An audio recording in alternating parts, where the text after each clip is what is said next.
né? O casamento judaico é assim, 7 dias eles se preparam para o dia da festa, no 7º dia, que é a festa da cerimônia de casamento. E no 7º dia, que é o final da tribulação, o que vai acontecer com a gente? Nós todos vamos descer com Jesus, ó, um cavalão, acho que tem imagem aí, você montado num cavalo lindo, os santos, que somos nós, descendo com Jesus para o Armagedon, para vir aqui para a batalha, amém? E aí vamos lá. Eis que vos digo, nem todos dormiremos, mas seremos, quer dizer, nem todo mundo vai morrer. Pode ser, não sei. Que dia que vai ser arrebatamento? Não sei. Por isso que a gente tem que pensar assim. Pode ser amanhã. E aí? Como é que você está com Deus? Se for amanhã o arrebatamento, você vai ou você fica?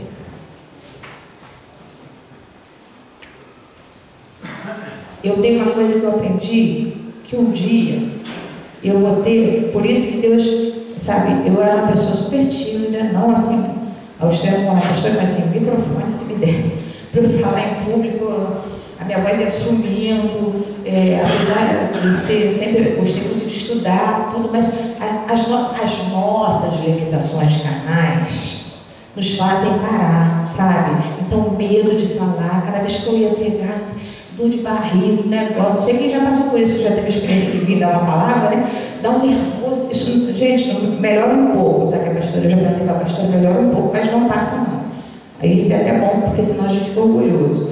Mas assim, passa mal, não sei o quê, aí eu falo, meu Deus, pastora, eu quero ficar ali, naquele banquinho, sentado, sabe? É tão bom estar gordinha, recebendo a palavra, né? Deus, tudo, é tão bom ficar ali, a pastora me chama para pregar, pastora, não é meu chamado de pregar, entendeu? Hoje em dia, o nosso chamado é ir de pregar o evangelho, falar a toda criatura, não fica esperando Deus chamar para, sabe? Eu também, eu tinha botado, é a gente que se limita. Eu também falava assim, eu sou boa para ensinar.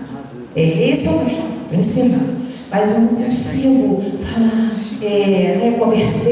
falar do Evangelho. E aí eu comecei, Deus começou a me confrontar. E de pregar o Evangelho, não sei o que, e eu vou prestar contas de... Você já foi a presídio? Já foi a hospitais? Já foi não sei o que? E eu comecei, eu tenho muito temor, porque um dia, uma pastora falou, eu vou ter que olhar nos olhos de Jesus. Porque olhar nos olhos, né, um dos outros aqui, é fácil.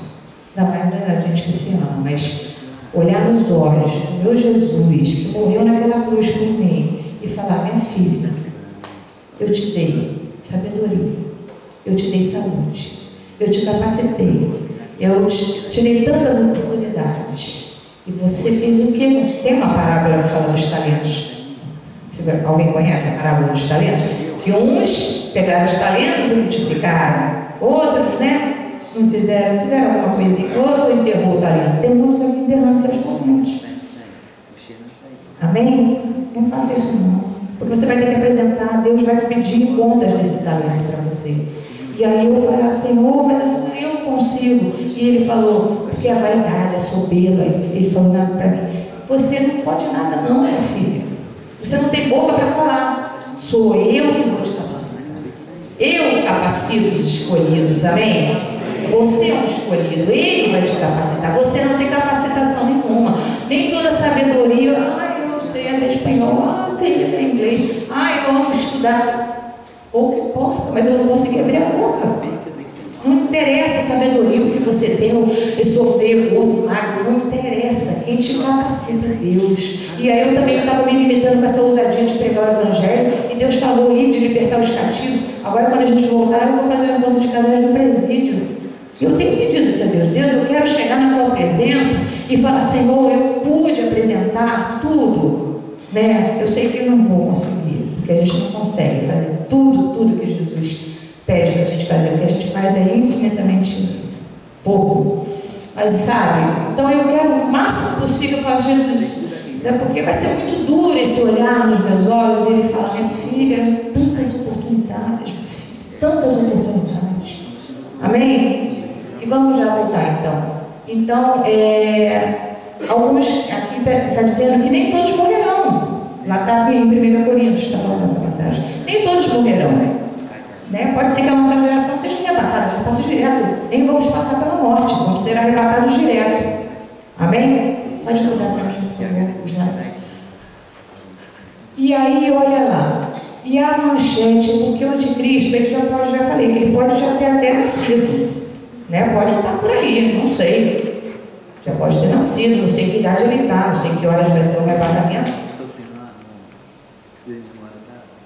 O que nós estamos vivendo atualmente é o espírito do anticristo atuando sobre nós. O anticristo mesmo não se revelou, ele só vai se revelar depois que a gente vai te mostrar aqui uma condição para o anticristo se revelar como anticristo, que aparentemente ele vai parecer ser uma pessoa nova, muito legal, que vai trazer paz, vai trazer, sabe, uma pessoa que vai trazer paz entre judeus, uma pessoa que vai fazer uma coisa, vai reconstruir o terceiro templo, fazer um monte de coisa legal. Só que ele não pode se revelar ainda, porque tem a igreja e tem o Espírito Santo segurando ele.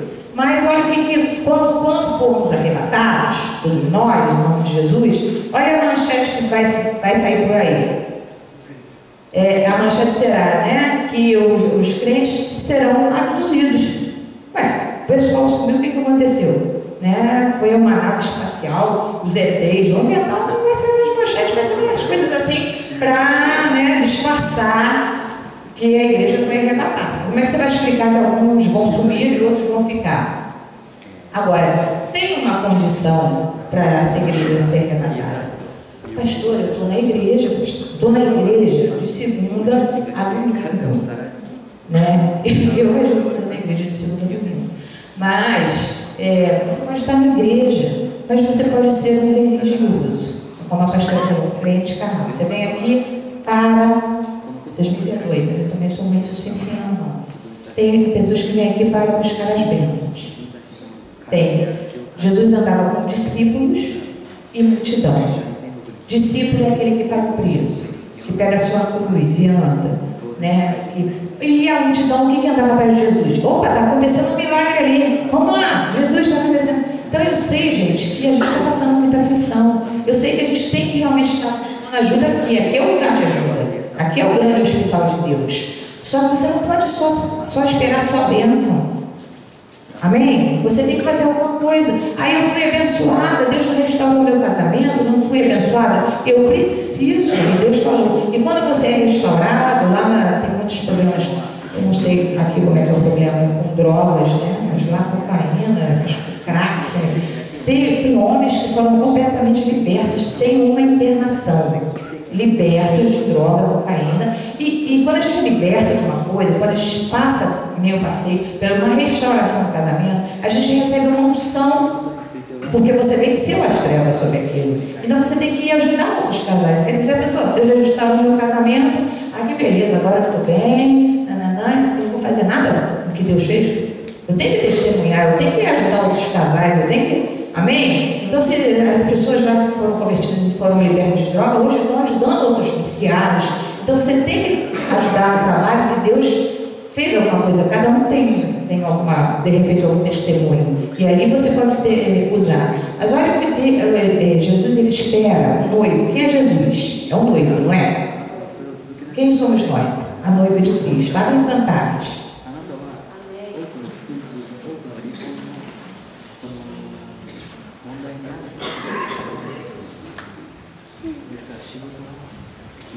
Acho que a gente já está.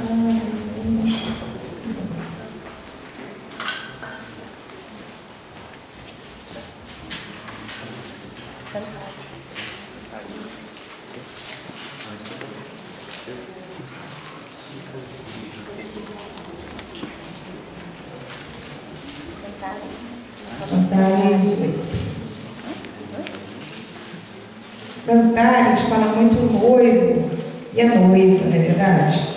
E o noivo é Jesus. Cantares 8, 10, ele fala assim: olha como ele espera a noiva dele, que somos nós. Eu sou um muro, e os meus seios. Olha quem está falando aqui em cima da tua Bíblia, não sei se está falando assim. É a esposa que está falando, não é a esposa? Está na tua Bíblia em cima, a esposa falando. Eu sou um muro. A esposa é a igreja. Então a igreja está falando: eu sou um muro. Os meus seios como as suas torres. Sendo assim, fui tida por digna de confiança do meu amado. Então, deixa eu explicar para vocês o que ele espera da noiva dele. O que é um muro? Muro na sua casa. Muro não é uma proteção.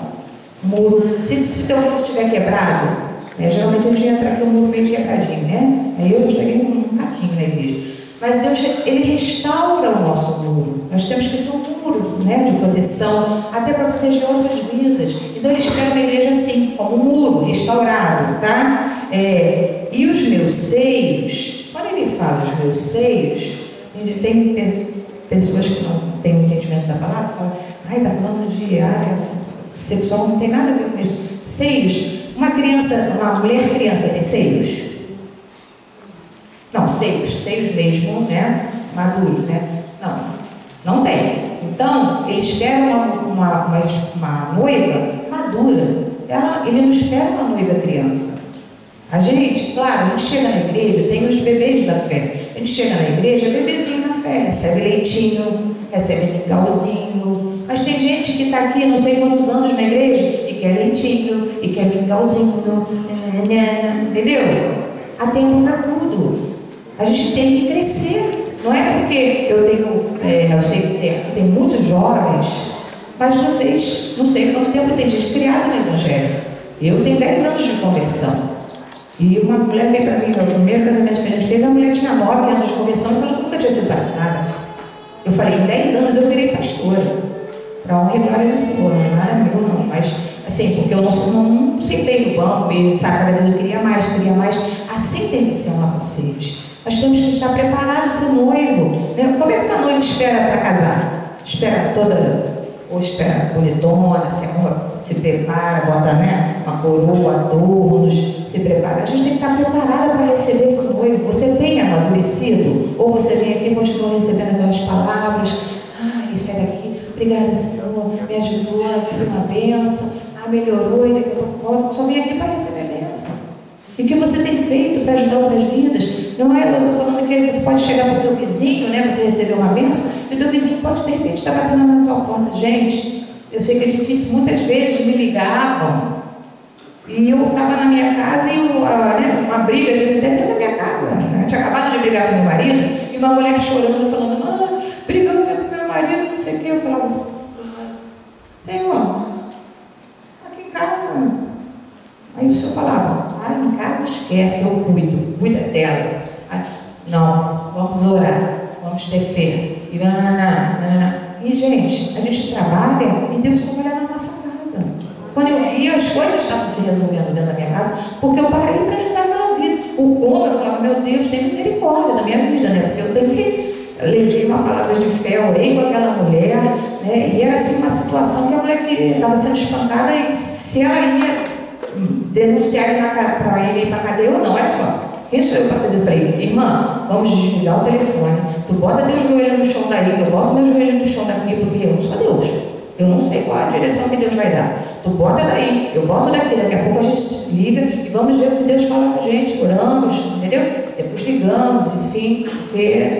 Então é assim que Deus vai usar. Espera uma noiva madura, com seios, com suas torres. Torres. Para que serve torre?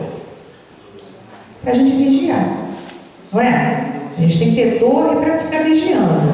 Em todo tempo Jesus fala, orai e vigiai. Não sabe que hora virei como um ladrão. Se você soubesse que o ladrão ia na cadeia, não tem essas coisas no Brasil, foi assaltada na porta da minha casa, né? Mas se você soubesse que hora viria o ladrão na tua casa, você ia ficar, opa, aqui não, tá ligado, né? Agora você não sabe que hora é. Então Jesus ele fala, virei como ladrão. Você não vai saber que dia, que hora. O ladrão não avisa quando ele vem assaltar. Ele aparece, né? De repente. Então a gente tem que estar com torres de vigília, tá? E sendo eu assim, fui tida por digna de confiança. Bota o teu nome aí nisso aí. Eu quero ser chamada. Eu quero que Jesus fale assim, Maristela, eu ouvi em você que você é digna de confiança. Eu ouvi em você, bota o teu nome. Eu quero ser digna de confiança. Eu quero ser essa noiva que Jesus vem buscar. Amém? Que a gente possa estar vigiando isso. Do meu amado, do meu Senhor Jesus. E volta agora assim Aí nós vamos ver a noiva que Jesus não quer encontrar. Volta uma página aí, Cantares 5. Essa noiva Jesus não pode encontrar, né? Não está aqui nem no Brasil, em nome de Jesus. A partir do 3. Olha só, a esposa de novo falando, olha lá, a noiva falando. Jesus foi bater na porta, né? Jesus está às portas, gente. Para mim, Jesus já está até com a mão na maçaneta. Mas, também não sei que dia, não vou falar nada, eu não sei que dia. E aí, ele chega lá para buscar a noiva, olha o que ela fala. Já despi a minha túnica. E vestiu outra vez? Ah, tirei a roupa. Já lavei os pés. Tornarei sujados. O meu amado meteu a mão por uma fresta. O meu coração se comoveu por amor a ele. Quer dizer que essa pessoa aqui é uma pessoa da igreja, porque tinha amor por ele. Mas a preguiça, a religiosidade, sabe, a acomodação. Jesus está voltando, mas quem é crente velho, né, fala muito assim, mas desde que eu me converti, que Jesus está voltando, falam isso para mim. Gente, realmente a gente não sabe o dia e a hora, a gente continua vigiando. Então, eu tirei, a pessoa, Jesus na porta, você, eu tirei, vou sujar meu pé, vou botar a roupa. Então, é distração. E o mundo está cheio de distração. Eu profetizo aqui sobre essa igreja que tem assim, muitos jovens, que o mundo está oferecendo banquetes para vocês. Que vocês não rejeitem, como Daniel rejeitou, esses banquetes do mundo. Porque eu sei que para os jovens, eles assim, aparentemente parecem que vocês estão sendo roubados de aproveitar a vida, de viverem, curtirem, tantos prazeres que tem pelo mundo, né? Mas vocês não, gente, os jovens que estão na presença do Senhor, vocês estão sendo poupados. Porque aquele que está na presença do Senhor, sabe, vocês estão, não sendo passando por enganos de droga. Quantos jovens estão se matando, se drogando, se prostituindo, entrando em coisas que levam só à morte. Então vocês são abençoados por isso. É um privilégio estar, olha quem dera, se eu tivesse sido convertida assim, na idade, assim, quando ela falou 19 anos, eu não teria passado nem a metade do que eu passei de sofrimento. Então é bênção, não deixa o diabo, essa coisa do ataque na mente do diabo. Então não aceita isso não. E aí continuando, olha lá. Então, ela tinha até amor por ele, ó. O meu coração se comoveu por amor dele. Levantei-me para abrir ao meu amado, as minhas mãos destilavam mirra e os meus dedos mirras preciosas sobre a maçaneta do ferrolho. Epa! Essa noiva tinha até unção. Mirra é óleo. Ela tinha até unção, né? Olha, tinha amor, tinha unção, mas não era suficiente. Estava distraída. Um ataque muito nesses últimos dias é a distração na mente. Não se distrai, porque às vezes assim você entra, tipo assim, para o emprego, né? Pensa, estou querendo um emprego, aí consegue um emprego que você não consegue, mas é a igreja. A bênção virou maldição, porque você não consegue. Onde você vai se alimentar? Onde você vai receber a palavra? Aí você começa, só vai trabalhar, vive em função do dinheiro, aí meu Deus já vai virar outro. Eu sei que aqui eu senti muita presença de Deus, chama Deus na mão, Deus do dinheiro. Entendeu? A pessoa vive em função de dinheiro, e trabalho, e isso é roubo na nossa vida, porque a gente não. Eu trabalhei muitos anos, eu não vi meus filhos, não acompanhei o crescimento dos meus filhos, né, na parte mais bonita, porque eu tinha que trabalhar, fui roubada nessa área, mas em nome de Jesus, Deus estava para restituir tudo que eu fui roubada e todos que foram roubados em nome de Jesus. Mas sabe, não deixa isso ser prioridade. Tem que ter um momento da sua família, tem que ter um momento de você vir. Não, olha, eu trabalhava no shopping lá longe, eu me converti, eu trocava horário, eu não podia perder culto, eu fazia um monte de coisa para não perder a palavra, porque ali eu me abasteci. A fé vem de ouvir a palavra de Deus. Então não adianta ter um óleo, ela tinha até um óleozinho na mão, ela tinha até amor, mas não é suficiente. Amém? E aí continuando. Abriu o meu amado, mas ele já se retirara e tinha ido embora. Jesus foi embora e perdeu o arrebatamento dessa noiva. Tá? A minha alma se derreteu quando antes ele me falou. Busquei-o e não achei, chamei-o e não respondeu. E aí, a partir do versículo 7 já entra na tribulação. Aí os guardas, encontraram ali os guardas, né? Então aí é a igreja enfrentando a tribulação, que não é a nossa parte também que a gente vai falar. Então, você quer estar nessa matéria de ter sido arrebatado e o povo está falando que você foi, né, abduzido, ou você está distraído com pijama, com preguiça? Então a igreja precisa despertar. Essa sonolência é maligna. A gente vai ver, pula para mim, Tiago. Abre aí na parábola das 10 virgens. Aí fala muito dessa sonolência, desse ataque. Que está lá em Mateus 25. Você até que a pastora fala, não, o que eu vou falar? A pastora vai falar.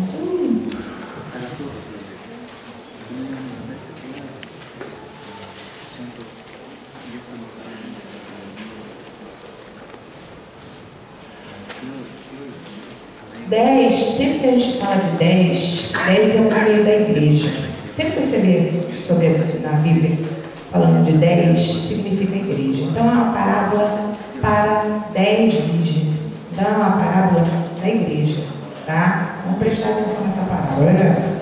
Então, no versículo 1, então o reino de Deus será semelhante às 10 virgens que, tomando as suas lâmpadas, saíram a encontrar-se com o noivo. Quem é o noivo? Então, a igreja foi, né?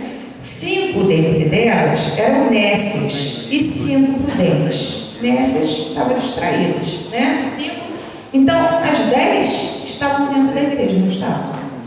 Frequentavam os cultos. Só que 5 não foram prudentes, estavam distraídas. Então, isso já é uma sonolência maligna mesmo. O que aconteceu também que a pastora falou no Getsemane, quando ela pregou da cruz? Quando Jesus mais precisou, que ele encontrou os 3 discípulos mais fiéis que dormindo. Mas não era uma sonolência só, tudo bem, eles andaram muito aquele tempo todo,